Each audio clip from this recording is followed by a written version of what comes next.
Please.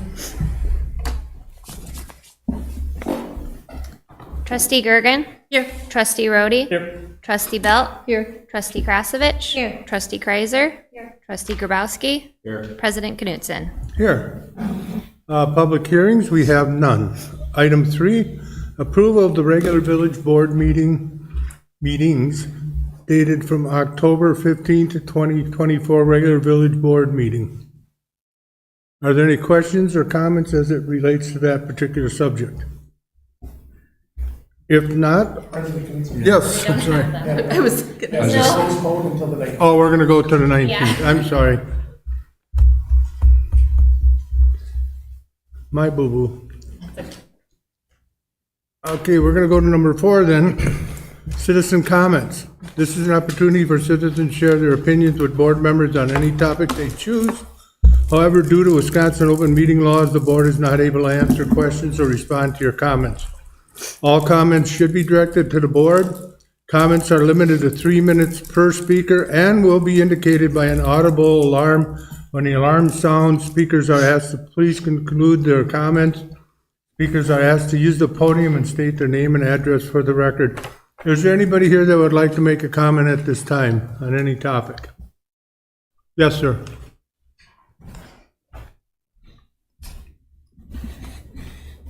Hi, I'm Mike Heisey, 1105 Hawthorne. This discussion is on the agenda, and what I was kind of hoping to hear in your discussion and review, and especially that Mark is here, is in light of the last ruling on the transportation fee, which was deemed as an illegal tax, why you believe that this fee is any different, and why you think it's legal, and why you're not going a different route and just putting it back on the taxes. So I wonder if in your discussion, if you could explain that, I'd be happy to try to understand what's going on. And that's it. Thanks. Thank you very much. Are there any other comments at this time? Yes, sir. Yes, my name is Richard Peterson, and I live at 1097 Hawthorne Place. Matter of fact, I had the privilege of meeting your wife last night or yesterday. I was working with her in the polls. And I asked her, we just got into talking a little bit about where we've lived. And I asked her a question. She made a comment, actually, to me first, about the village not having enough space to be able to raise more revenue. And I said to her, well, wait a minute. I've lived here in the Pewaukee area, the city first, and now the village, since 1984, I believe it was, 85, something like that. I don't remember for sure. And I know then that there was discussion about why the village doesn't merge with the city. That would have solved the problem way back then. It's only gotten more expensive. And we're doing this kind of garbage, dealing with this kind of garbage now. You're trying to raise money because you haven't got room. Come on. Let's put our thinking caps on. What's the answer? It's pretty obvious. Merge with the city. You can't handle it the way it is right now. And the law is already spoken. What you tried to do since November of 2023 was illegal. You can't charge people in a protected demographic, seniors. You can't change the law. This is not over a current issue. I've spoken to you all before about this. I've written to most of you about this. Your lawyer should know better. You are breaking the law. You are violating the law. This is not a current fee. If you want to charge something, you've got to tax it. And then going back to the demographic, $450 is what I understand you're talking about tonight? Charged to people who barely can pay for the medications and the medical care that they need? Come on, wake up. It's time. Face the matters and what's going on. Get off your prideful horses and start acting responsibly. Merge with the city. Thank you for your comment. Anyone else? Okay, we're going to move on then. Ordinance number 5 are ordinances. Review, discussion, and possible action on 2024-07 ordinance to amend section 93.104A2 of the Village of Pewaukee Municipal Code regarding the annual fire EMS protection fee. Matt, do you want to start this out, or? Yes, please, President Knudsen. So the ordinance that's in your packet reflects the discussion we've had in the past, changing it to treat all residences the same. So it no longer has any kind of a multiplier for different types of call volumes in different types of residences. All residential dwelling units would be charged 1 ESE in this ordinance.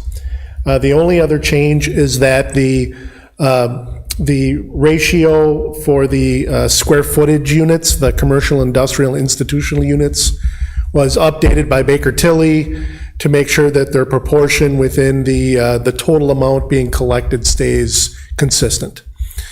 That's the only change from the previous version that the board has approved in the past. This does not set the price of an ESE. That comes at the next meeting by resolution, and that's still a part of this original ordinance. Are there any questions or comments? Jeff, Yes, go ahead, Jim. do we ever get any confirmation on all counts and everything, or is that to be handled at the next meeting with the actual dollar figures? Right, that is still in progress, although I think I did discover where the confusion was coming from. In the file, that the Excel spreadsheet file that the village uses to calculate the fees, there was an initial attempt by staff to assign ESCs to parcels. And this was like a first attempt. So the model that was used then was a weighted model where certain businesses were given a higher ESC based on potential foot traffic, thinking that if you had a small industrial site with 10 employees, they'd have less of a demand on emergency services than, say, a convenience store who might have the same number of employees, but you might have 100 customers in a given day. When Baker Tilly was hired by the village, they used a different business model based on square footage straight out. And they did initially try to work with staff to use a weighted system, and it just became too cumbersome because you were having to examine each commercial and industrial parcel separately. So the Baker Tilly model ended up being just straight out square footage, which is what other communities have used. In that spreadsheet where the cost is calculated, both models are still there. So there's the initial attempt, and then there's the later Baker Tilly model, and they're different. And so I can see how somebody just looking at that spreadsheet would be confused. Why did the ESC assignment change from here to there? So I think that's what's causing some confusion. But the bottom line is that the work we've done so far with Baker Tilly is confirming the counts. All that we really need to do is add the new development. And we think the counts are good. And then there was one resident that had a concern saying he caught an error that, say, the mobile home park was charged as one parcel when obviously there's multiple in there. Is there any validity to that claim? There is, actually. That was an error. That parcel was charged for one ESE, when there are 28 occupants on that mobile home park. So that's part of the update that the board will have at the next meeting, is that that parcel will receive 28 chargers instead. Thank you so much for figuring that out. I think it provides a lot of clarity to everyone. And I think by switching this formula, it'll be much more equitable here. Also, I wanted to address Mr. Peterson's comments about merging with the city. In the past, that's something that has been explored, and I'm sure that you would be able to find information on it. It's not an easy thing for us to do, but it has been explored. And if I could revisit the question of tax funding, knowing that the village is not actually able to fund the additional $600,000 needed because of the property tax levies being tied to net new construction, which is a decision by your state legislators, who I would encourage you to reach out to. Because of those limits, we are forced to find another way to pay for life-saving services in the village. We cannot tie it to taxes. On top of that, the amount of other parcels that would not be seeing a fee. Yes, go ahead. Can I'm we sorry. have Mark refresh the board's memory in regard to why we feel this fee is something that legally can be charged? So as I understand it, you are the defendant, and I'm sorry, Jeff, I don't know if that was a question, I guess, to begin with. Did you want me to address that? Yes, please. And I'm going to then say that the village is the defendant in a lawsuit that deals with that very subject right now, and I don't think it would be appropriate to have that discussion in this public session of the board when that subject is something that is being sorted out in the court system. So I understand your desire for the question, but I think it's appropriate that there be a closed session established at a future meeting where that information could be revisited if it's desired. And then at that time, depending, all this information will be readily available to every resident. Well, what you decide to make available, but I will tell you that my advice, and I'm sure Matt's advice would be as well, is that while you have pending litigation, discuss the merits of the claims that are being brought there is, not appropriate, not in the best interest of the village. No, I was actually speaking after everything is done. Once the claim is handled and whatever happens. Once it's resolved, then Right. the reason for the closed session would no longer be present, and yes, you can have that discussion in an open session if you choose. Okay. No one else has any other comments, I'll make a motion. Back to my comment, if no Yes. one else has any other comments, I will make a motion. Okay. Is everyone okay with it? Make a motion to approve ordinance 2024-07 to amend the section 93.104A sub 2 of the Village of Pewaukee Municipal Code regarding the annual fire EMS protection fee. Second, Krasovich. You have a motion and a second. Are there any further comments? All in favor, say aye. Aye. Opposed? Motion is hereby carried. I'm sorry, we can't allow during board discussion. Under the transparency, you talked about March 2023. Sir, there'll be another opportunity for citizen comments later in the meeting. If you choose to make some then, you're welcome to do so, but right now, this is the actions of the board, so. Okay, item 6 is the review, discussion, and possible action on 2024-16, a resolution to borrow money for 2025 capital projects. I guess I'll go back to Matt again. Thank you, President Knudsen. So this resolution would authorize our financial advisor, and Brad is here tonight from Baird, and his presentation was part of your packet tonight. In our previous budget discussions, we've been talking about borrowing for capital projects. This is not operations. This is just capital purchases. So in short summary, there are Two large vehicles for the DPW included in this proposal, $50,000 for the quiet zone study, and then funding for 2 road projects. Now, the numbers that Brad prepared for you, he had to do his due diligence, and so they were reflecting the numbers that were discussed at our last board meeting. The updated numbers are a little bit smaller in the budget, based on the budget discussion we had at the last meeting, using some balance from the infrastructure fund and using some of the ARPA money, which is left. This resolution would be necessary to give staff and Baird the opportunity to go to market and conduct that borrowing. Are there any questions from the board as it relates to this particular subject? One minor comment, I'm thrilled to see the railroad study as a part of it. Did you need anything from Baird? No? Does anybody like to See make? if Brad has any comments that he'd like to share. Oh, okay. Yeah, I don't know Brad, if did you you have wanna- some comments you'd like to share? Yeah, I might have some questions, but you might answer them if.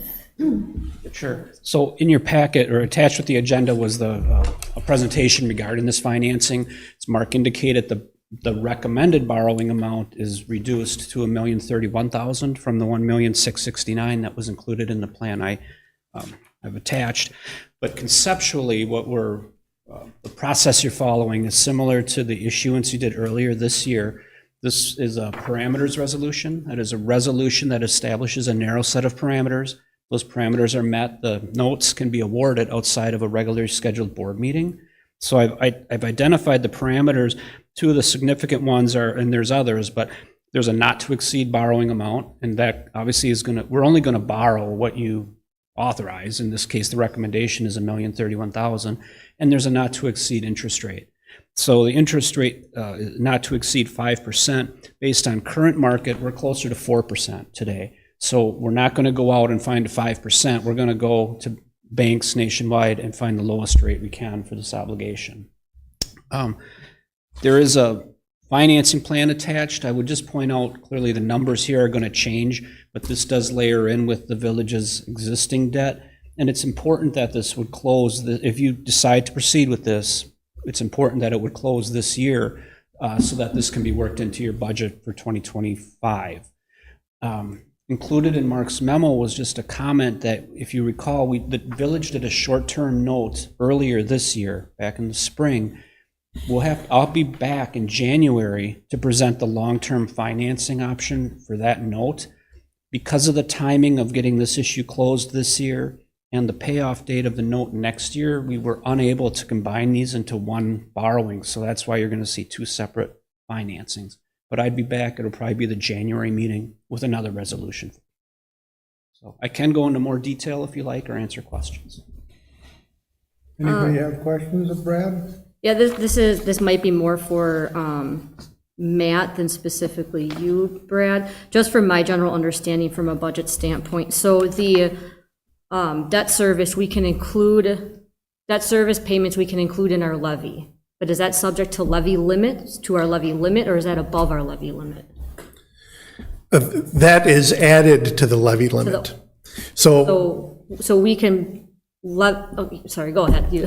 right, so the state form that that everybody has to fill out at the end of the year kind of works like personal income tax forms, where you start with this year's amount and then you subtract out the stuff that happened this year, which creates a new base, and then you add in the stuff that's going to happen next year. So we add that debt payment, the debt service, back in to our levy limit. That increases our levy limit. So adding the debt service increases what our levy limit can be. Correct. Okay. Yeah, the debt service is outside of that levy. Outside, yeah, thank you, that's what I was going for. Okay. And then you answered my other question, is getting rolled in with other debt. Just a minute, sorry, I have notes kind of all over the place, so just give me a second. So If I could interrupt real quick. No, go Trustee- ahead. I Trustee think- Belt? yeah. One of the things that Trustee Belt had asked me about is if we could utilize debt from one of the existing village funds rather than going to market for debt. And when I checked into that, the levy limit law requires that it be general obligation debt.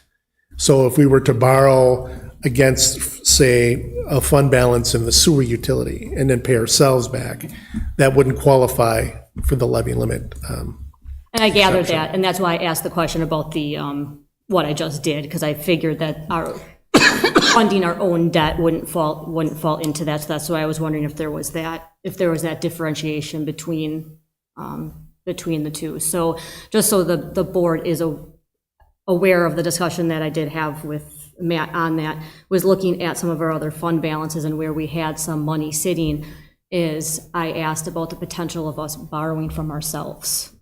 So taking money, let's say, out of the sewer fund, the $1 million out of the sewer fund to fund the capital projects, and we pay ourselves interest.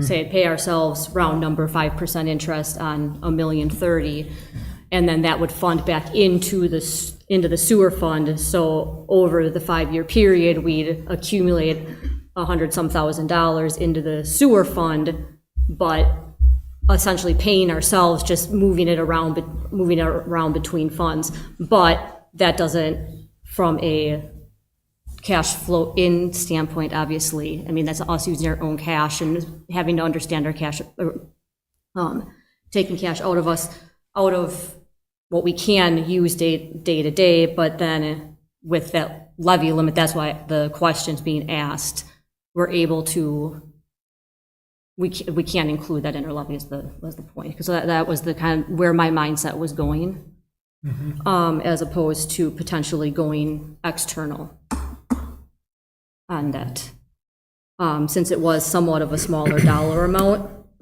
So I wanted you guys to be aware of that discussion, just so when making this decision on whether we want to go out to debt, public debt, sorry, I'm not speaking that clearly, just so you had the options of the discussions that we're having.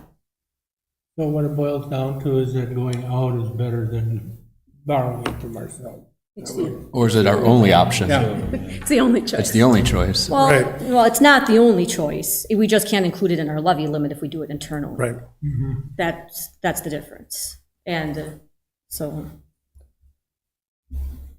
Any other questions or comments from the board? And if I could interrupt one more time, please, President Knudsen. Trustee Krasovich is correct. I failed to include the quiet zone. So if the total borrowing could also include the quiet zone money, that'd be great. Okay. And if I could make one more comment. Yes. When you're making your motion, I think it'd be helpful if if you identify the project amount you would like, and then that'll give me direction. This resolution doesn't need to change, but if I have the direction that you need for project amount, we can finalize numbers based on that. So for example, in Matt's memo, staff is recommending projects of $1,031,000. With interest rates coming in at about 4%, I think it's wise to capture a 4% interest rate too. I mean, that's not a large interest rate. So, as far as comparing going from ourselves to going out and finding funding at a 4% to 5% interest rate, I think we're sitting pretty good. But that's definitely something to keep in mind in the future if interest rates go up. Huh?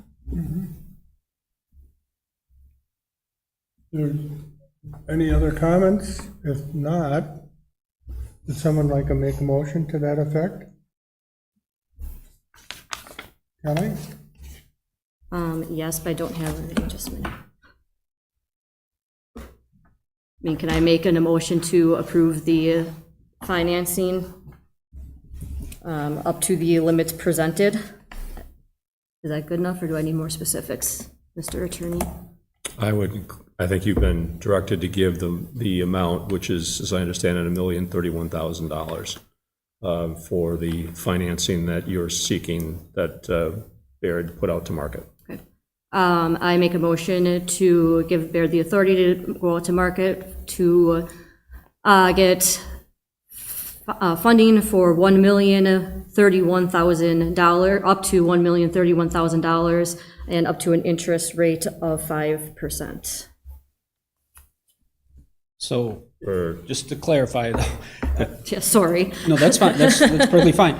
Really, I think what we're looking for is a motion to adopt the resolution, and then you could comment that with project amounts of $1,031,000, and that would give us the direction we need. Right, there's a proposed resolution. Got it. Okay. And please, could you add 50,000 for the quiet zone study? So 1,081,000. Oh, that's not included in the, sorry. Goodness gracious. All right, I make a motion to approve Resolution 2024-07. Nope, wrong resolution. See, 2024-16. Yeah. To borrow money for the 2025 capital projects up to $1,081,000, and up to a 5% interest rate. And you withdraw your, And I withdraw my my prior previous motion. motion. Thank you. Second voting.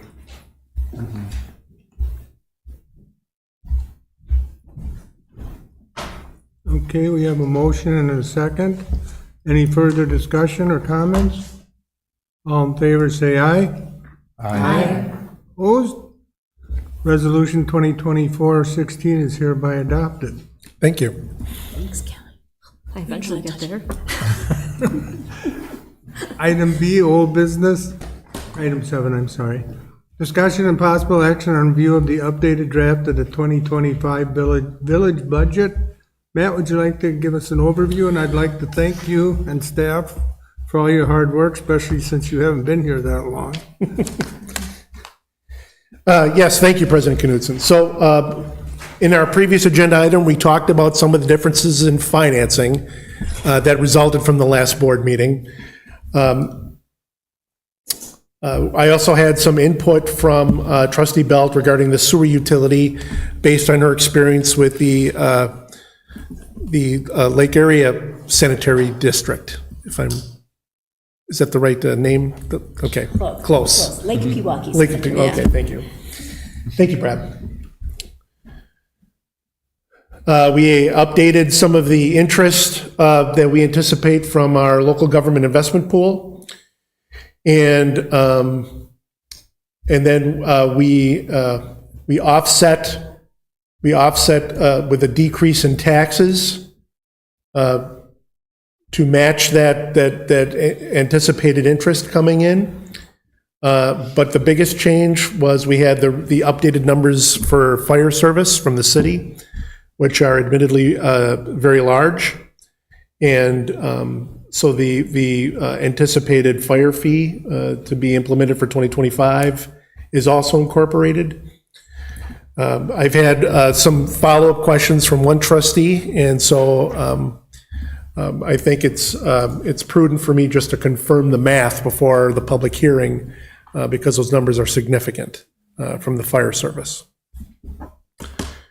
So the net result of all those changes in its current status, the net result of all those changes would be a surplus of around $160,000 and a reduction in the mill rate of about 27 cents. So depending on the value of your property, for example, if you had a $300,000 property, you'd see taxes go down about $83. If you had a $350,000 property, you'd see taxes go down about $96, et cetera. So that's the current state of the budget, depending on where we go from this point forward. Are there any questions or comments from the board? Matt, I had a question on the, it's on page, well, I'm gonna say, it's the sanitary sewer budget, page 2. The City of Brookfield WWP upgrade, is that the Brookfield sewage plant upgrade Yeah. percentage Yeah. that we are responsible for. Yep. The projection for 2024 is $2.1 million. Yeah, so, oh, I'm sorry, go ahead, trustee Oh. Belt. Just comparing it to where the budget is, and that just seems high. I wasn't able to go, I tried to go back and find my worksheets on what the total Brookfield budget is for the sewer plant upgrades, and I couldn't find it right before the meeting to verify where that number is coming from, because it seems high, so I'm just wondering what happened this year that. Right, so it isn't just my first time working through this process. We have other staff people that it's their Right. first time through this process. So we discovered about halfway in that some of the numbers coming from the public works and the utilities areas, rather than going up through the budgetary column, ended up in the projected column. So that 2.13 million that you see there was actually a number that I think staff in the utilities submitted.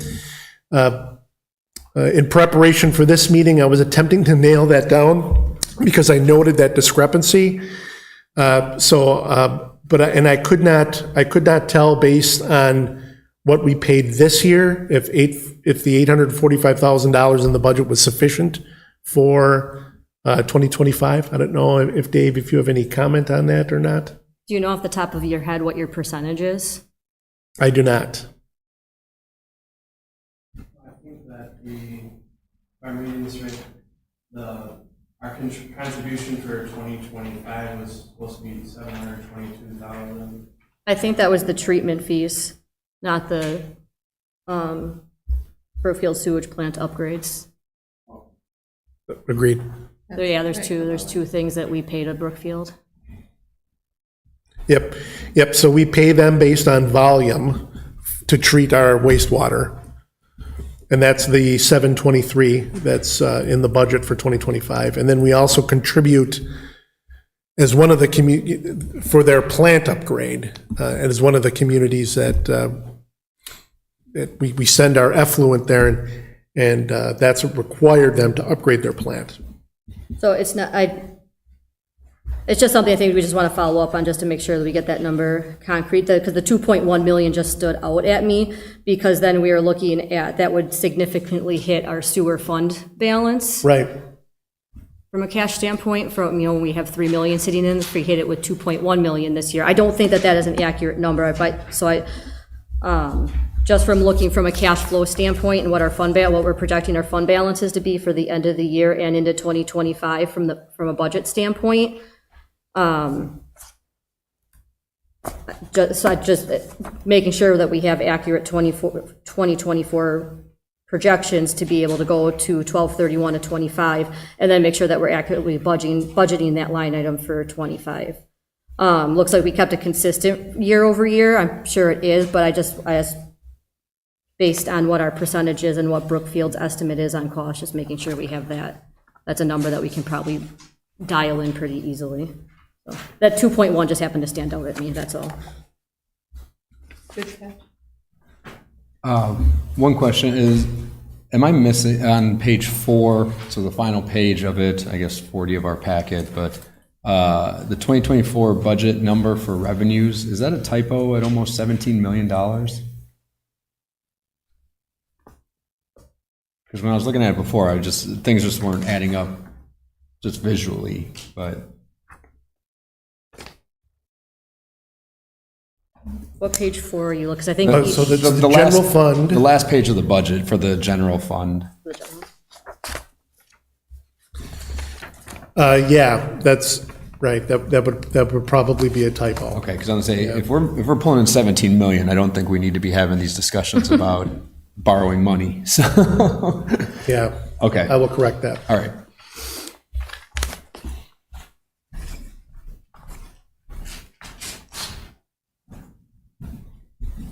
Okay.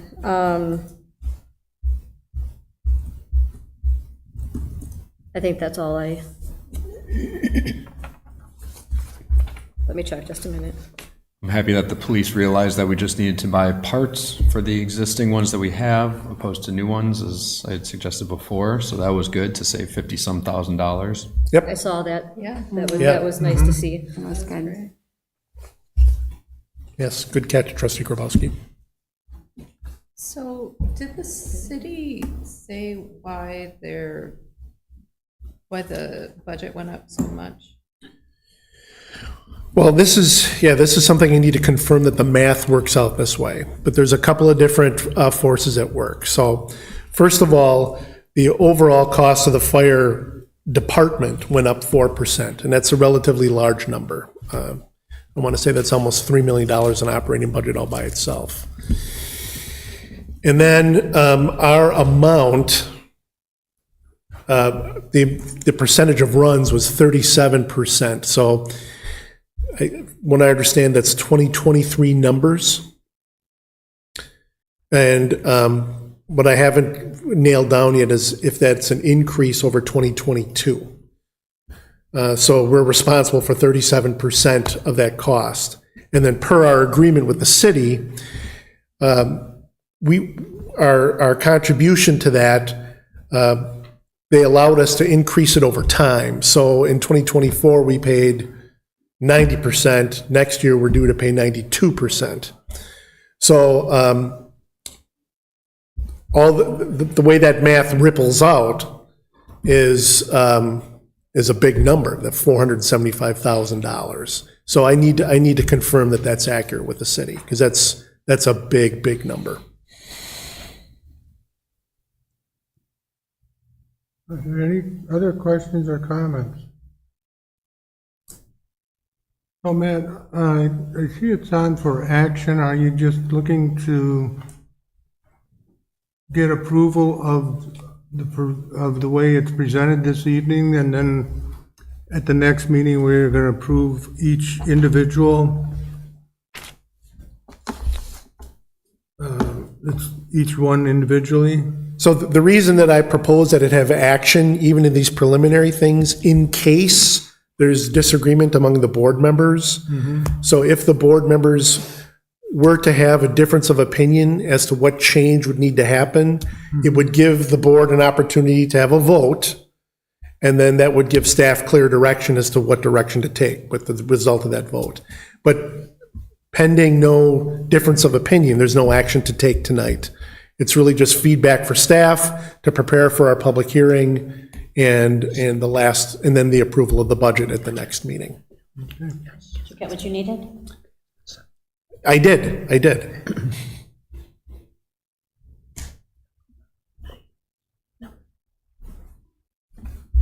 Are there any other comments, questions, or anything as it pertains to the budget? If not, then let's move on. Thank you, Matt and staff. Thank you. Thank you, Matt, for all your work on this. Thank you for your support. It's actually been a relatively smooth process so far, although I think I just jinxed it, so. Yeah. We talked about that. Right. Item 8 under new business is review discussion only. A proposal from R.A. Smith to perform studies and task for establishment of railroad quiet zones in the village of Pewaukee. Tim is here from R.A. Smith. Are there any questions or comments as it relates to his proposal? Maybe you should come up, Tim, and just kind of give us Matt, did you want to say something? Yeah, if I could just introduce it, please, President Knudsen? Yes. So the reason this is on the agenda tonight was a resident reached out to me and asked that it be put on the agenda for public discussion to bring the public up to date as to where we are with this effort. This is obviously an important thing for the community. And so that's why it's on for discussion tonight. I apologize. That means, in theory, that comes back again later for approval, and it's, again, part of the 2025 budget. But this is a somewhat complicated process. Tim has walked me through a description of it, and then I turned that around to that summary that I sent you in your Friday update a couple of weeks ago. So I don't know, maybe if Tim could just break it down into the different pieces that his proposal would work on. And I don't know if you want to talk about a timeline that the community can think about. For those that don't know me, I'm Tim Barbeau from R.E. Smith. I actually started as the village engineer here in 1994. That's 30 years ago, and I'm still here, which is good. I enjoy it. So this is a quiet zone is somewhat unique. I did one for the town of Delafield, where I'm the town engineer, as well as I'm working with the city of Pewaukee right now on two different. Or they've got several railroads in the city, and so I'm in the midst of that quiet zone study as well. And so it's a process by which, you know, we have to determine a lot of information and get some public comment on it, and then we get basically, once everything is in order, then we can request that the quiet zone be established. So the first thing we do is we have to get out in the field, and we gotta just identify what's out in the field, what's existing. In most cases, you know, most communities just have a railroad where they want to create a quiet zone, and they might have a signal at the railroad, and that's it. The village is way ahead of that because we had the state come in back in 2021, I think it was, 2021, and they installed, like, at Kottmeyer, they installed quad gates, and at West Wisconsin, they put in the gates and they put in the median, along with gates for the sidewalk. Forest Grove Drive is all set with gates and a median. The tricky one is on Capitol Drive, Oakton. That one is a little tricky because the median for that one, for both, really on both sides, but mostly on the east side, is a little bit shorter than what it should be. Now, the state is working with the village right now. I think they're working with us. I mean, I think we're gonna have a meeting in a couple of weeks in the field about the extension of that median. And once that median goes in to extend it, then we would qualify. And I don't want to get into it too deep, but the whole idea of a quiet zone is you have to install a lot of these improvements prior to making the request for the establishment of the quiet zone. One of the requirements is that these medians have to be at least 60 feet long, preferably 100 feet. And so some meet that 100 feet. The one on Capitol Drive is short. Right now it's 47. They're going to extend it to, I want to say 67 or something like that, or I can't remember exactly what it was. I looked at it, and so that means that everything will be in place for those improvements in order for then the process to start to actually request it. And so there's a very large, I shouldn't say large, it's a diagnostic review meeting. So we bring in, we invite the Federal Railroad Administration. They usually send somebody. We've got the Office of Commissioner Railroad of Wisconsin, the DOT. We'll have, Pewaukee has to have people there. We'll have the railroads that use the rail line invited, and then we have a meeting, and basically at that meeting we talk about, this is what we're gonna do, and a lot of them, it's just a matter of passing comments to us to let us know. That might mean, once again, a lot of the improvements are in, but it might mean they looked at the signage out there and they say, oh, you need more signs or pavement markings, or in some cases they'll say you need gates or something like that. If we would go forward and try to do it with the 47-foot, we would have to request the Federal Railroad Administration in Washington, D.C. for an alternative safety measure. It's called an ASM.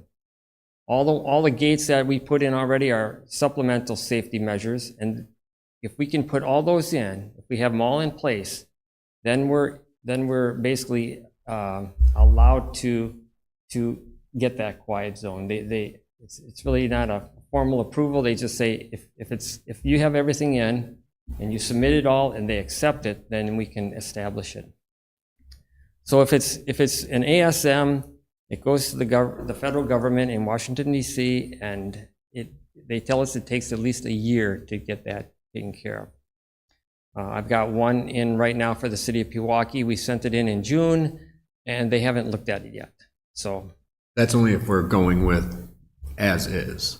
As is, yeah. Okay. So I think with the DOT, they're willing to, I think they want to get that curb added on Kaplan and Oakton there. And so they have a draft plan. I think the whole issue is going to be, well, how do we get that in place? Does the DOT bid the work out, or can it be included in the village's road program next year? Or at some point in time, or is that a separate project or something like that? So we have this meeting with this diagnostic review meeting. Everybody's together. We get comments. We address those comments either by adding more signs out there physically or making sure that they have the information. Then we have to submit a notice of intent, and that goes to all the people that are in the diagnostic review meeting. Plus, we have to publish it as well as a public hearing. 60 days goes by. If there's no comments, then we can determine notice of an establishment. And what that is the same. It's just a different letter with more information, same kind of information that we've been gathering all along, and that goes to all those people, including the Federal Railroad Administration. It's a 60-day notice at least, and then we actually put in a date after that. I think I think we did it 60 days, and then we set a date after that. It might say like midnight on July 10th. That's when we're going to establish it. And if there's no objection by anybody, then it becomes established.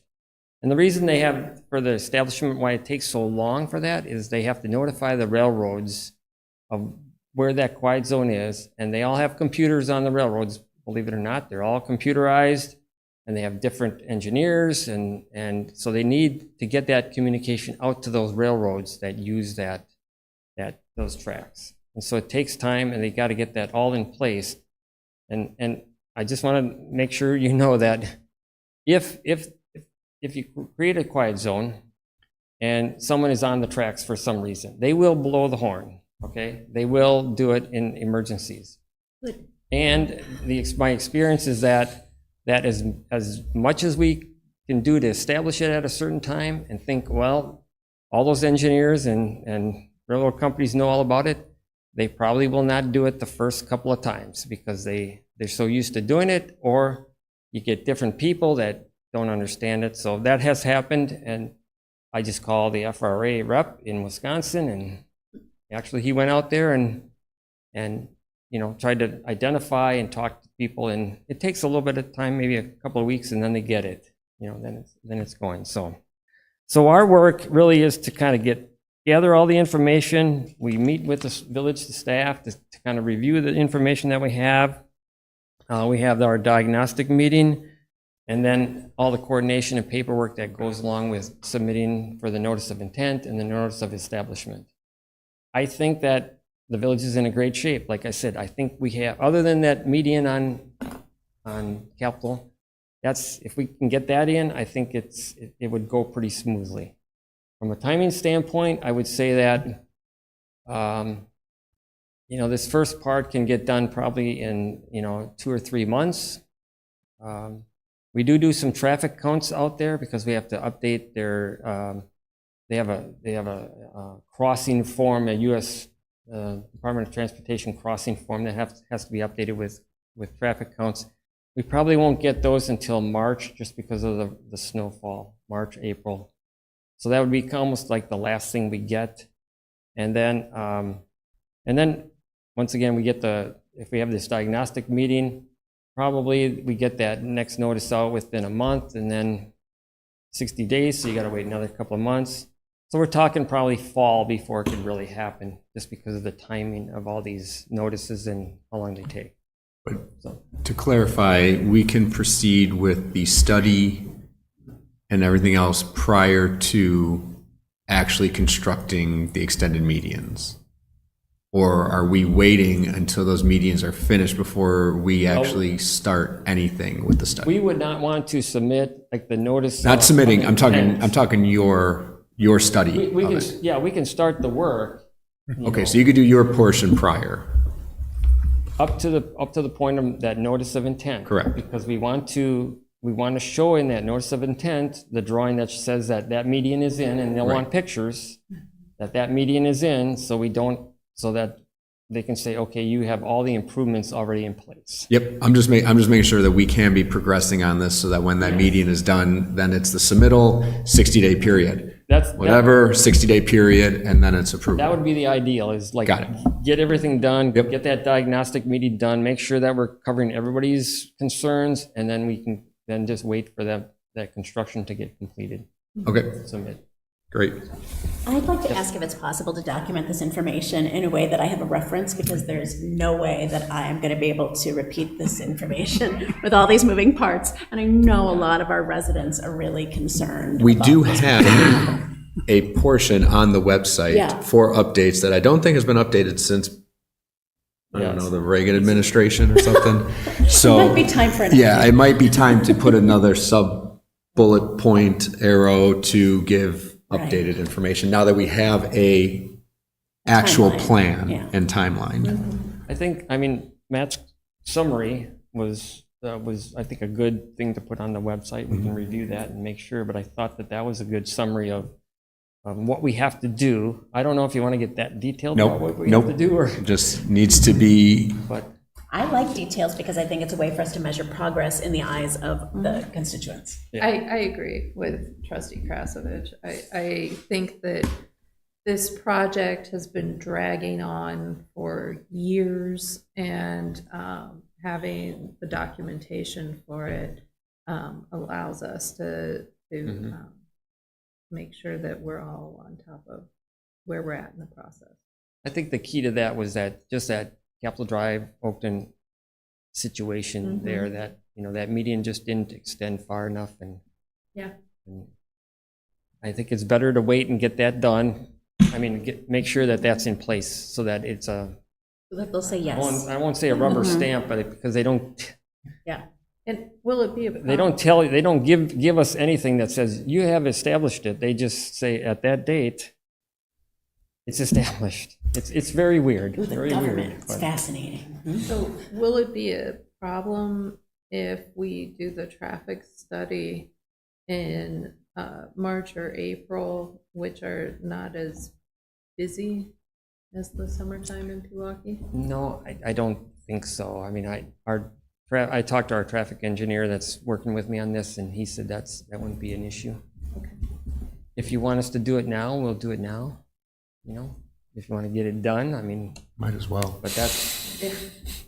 Is there an expiration on it? Does it have to be done, a certain amount of time ahead of submission? Like within 60 days It of doesn't submission? state that, but it shouldn't be more than a year old. They'll ask if it's more than a year old, they might ask for an update on it. So we're trying to be somewhat current on Yeah. it. So if we did it now and we were in process, I think that they would accept it, yeah. I can tell you, it's been 8 years for me since we've talked about this. And it is time for us to get it done or give it up. Yes. Okay, one or the other. I have some concerns whether or not the railroad's going to allow it to happen. Especially on a curve essentially in the tracks and the high pedestrian traffic during the summer. There was some concern expressed, I think, by the railroad at one time about that, and that would be, I question whether we're going to even be able to implement this the way we want to.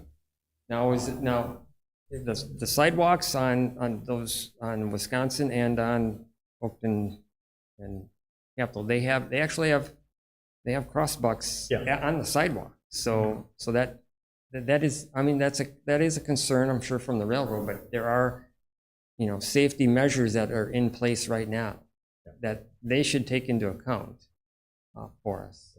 So it's time for us to get this done, or like I said, give it up. No, get it done. Yeah.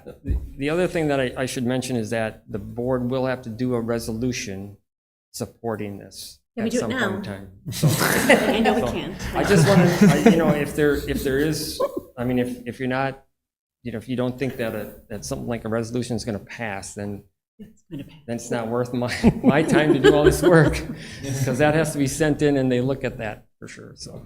Since we've been doing this for 8 years, I have two questions for you. Sure. One, can the contract be approved at the next meeting? With you. That's up to Matt, it can be. Yes, yeah, absolutely. Anytime, it's when the budget comes Okay, In out. time for and- Christmas. Yes. okay. And the second one is everything that has been done at all of these sites has been done by the railroad. We had no control over any of that configuration, right? As far as what they put in, and it's had nothing to do The term with the quiet zone limitations. to begin with.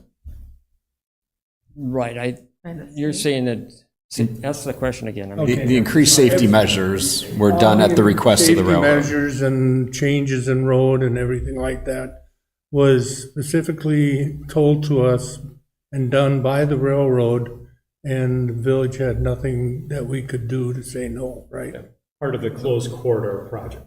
Correct, yeah. That was So I think- designed by DOT and reviewed by FRA Yeah. and OCR. Yeah. And ultimately, the DOT is the one that got the grants and then did the construction for that. not the railroad. That would make an excellent addendum to our documentation. Yeah, Right. And then the last I heard, the DOT, now again, this is at one of our meetings we had, I think last year, when Dan was still here, that the DOT was going to reimburse the village for the extensions if we did the work, because the DOT is not a state highway, it's a village highway. We would have to put in the curbing, and then they would reimburse us the cost of doing that, correct? I I can't- think, well, I don't know, actually maybe you can't weren't answer a part of question, that so- discussion. Pardon? Maybe you weren't part of that discussion. I think that's gonna be discussed in a couple of weeks on site with Okay. their consultant. Did you get that impression too, that they're gonna talk about cost share or Yep. cost? Okay, so I guess. In a lot of cases in communities, whatever, in city of Pewaukee, if improvements are required, the city is actually paying for that. So in most cases, the city would, but like I say, once again, I think the village had it good to have the DOT come in, and it was federal and state money that put in all those improvements. Right. No village cost, but they put them in I think in looking forward to say, this could be a closed corridor or quiet zone. Right, but I don't know about they're the that ones who median- said, this that is what median, I you're don't gonna, know. this is what we're gonna do to these crossings because of what we want for vehicular traffic at the time. But So if you could, Matt, maybe get this on for the next meeting for approval on a contract with R.A. Smith, because I think everybody wants that done. Is there any more discussion or comments as relates to this? Okay. Okay. Matt, I really appreciate your time. Thanks. Tim, I mean, Oh, that's okay. Sorry. I understood. Been 30 years. Right? You gotta be here 50 for us to know your name. we got too many Matts on this board, so I get confused. Just enough. Okay, then we're gonna go to item 9, citizen comments. This is an opportunity for citizens to share their opinions with board members on any topic they choose. However, due to Wisconsin open meeting laws, the board is not able to answer questions or respond to your comments. All comments should be directed to the board. Comments are limited to 3 minutes per speaker, with time being indicated by an audible alarm. When the alarm sounds, speakers are asked to please conclude their comments. Speakers are asked to use the podium and state their name and address for the record. Is there anybody here that has a comment? No? Okay, then we're gonna move on. Nobody else has any comments. Item 10 is a closed session. The village board of the village of Pewaukee entered a closed session pursuant to Wisconsin statute section 1985 1G for the purpose of deliberating with legal counsel for the governmental body who rendering oral or written advice concerning strategy to be adopted by body with respect to litigation in which it is or is likely to become involved, specifically regarding correspondence with Moxie Pest Control LLC and the village transient merchant ordinance.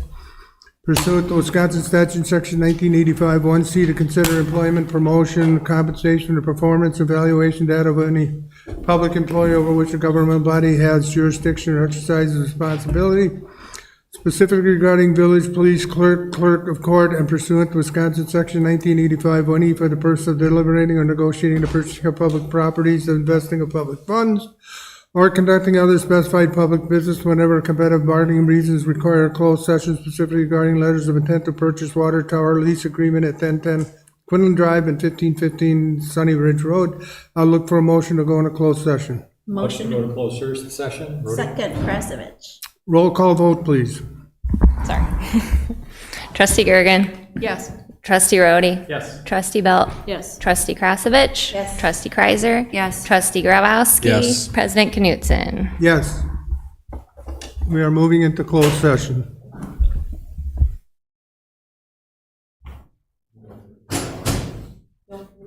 I guess we'll go right down the line and start.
Hold on. Should be 12, but okay, adjournment?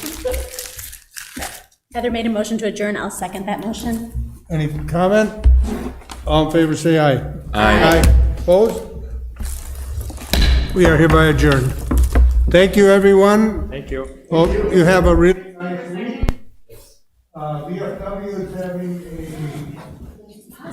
a pasta dinner.